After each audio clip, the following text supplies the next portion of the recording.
Hey guys, Jake Sommers here, drummer for Luke Combs, and we are here in my home studio in Nashville, Tennessee, and we are here with ProMark and Evans, and thanks for having me. I got into drums at a very early age, probably around 3 years old. Parents got me a kit when I was 6, took off from there. My biggest influences growing up were Ringo, Taylor Hawkins, Dave Grohl, John Bonham, Matt Cameron. The Beatles on the Ed Sullivan Show, watching old DVDs of that, legendary players in concerts and all that stuff. It was just like, okay, this looks like a dream job, and that's what I wanted to do.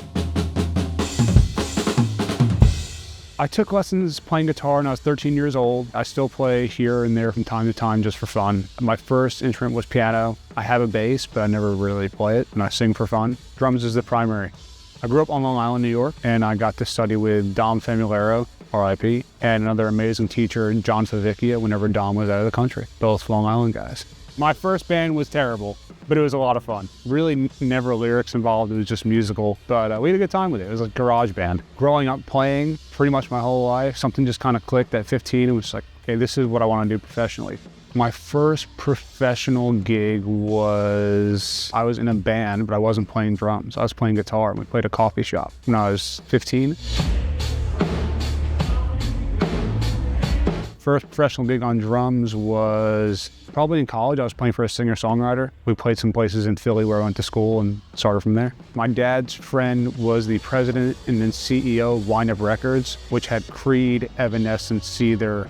He signed Creed back in the day, and my dad said to him, Jake wants to continue pursuing his career as a drummer. What should he do after college? He said, check out Nashville. I came to town for a weekend, fell in love with it. The first thing I saw was Lower Broadway, which was music almost 24/7. I knew I had to be here. So once I graduated in college in 2013, I moved here a couple months later, and that was it. I kind of hit the ground running. So a former teacher of mine at the University of the Arts, where I went to college, who was at the time the director of the School of Music, knew an alumni who lived here. Put me in touch with her. My second day here, she invited me to a party on Music Row. Was mind blown. I was like, yeah, I'll definitely go. Of course, it's all about networking. I talked to as many people as possible.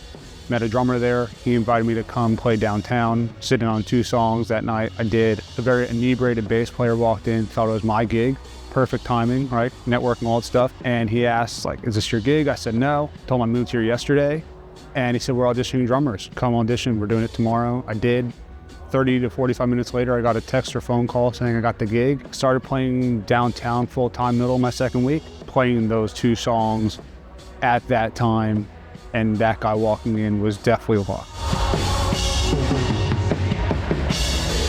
I met Luke Combs at a writer's round here in town, and I didn't know who he was. I didn't know anyone there. The place was packed.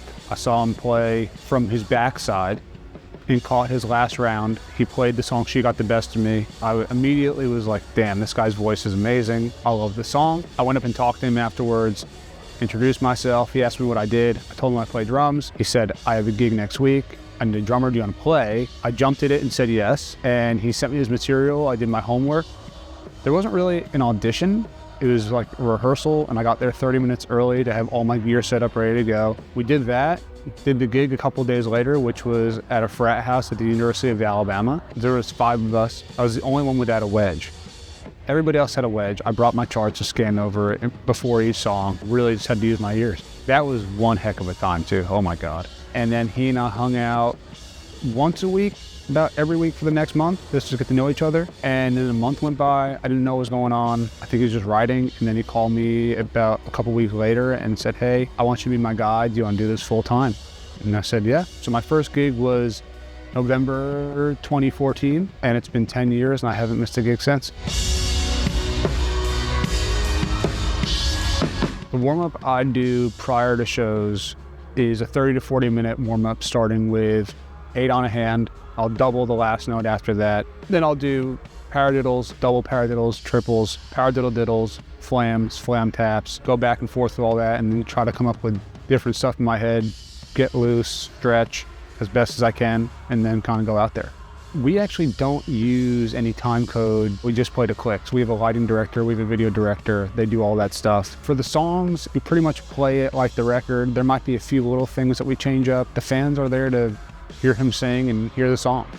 So you don't really want to offshoot too much when they're expecting to hear what they love. We have a rhythm guitar player who sometimes takes lead. He does high harmonies. We have another rhythm guitar player who does the other harmonies. We have 2 utility guys. We have a keys player and a bass player. And I drive the ship. It's an 8-piece band. 2019, we did our first arena tour, and then 2023 to now, we've done 2 full-blown stadium tours, doing 1-2 nights in a row. Everything sold out, which is really cool. Been around the world 4 times. Been with ProMark since the beginning of 2018. Around that time, found a stick that felt like home. I think that's the most important thing when finding a stick is if you break a stick during the show or you drop one, you can reach in your stick bag, and even though you're picking up another stick, it's the same one, and it just feels like you haven't lost what might have fell out of your hand. I play the 747B forward balance, and this stick to me is the perfect stick. Fits in my hand perfectly, perfect weight, perfect dimensions, perfect diameter. I love it. I've been playing Evans Drumheads since 2016, 2017, I believe. Yeah, the only heads I've ever used. Love them.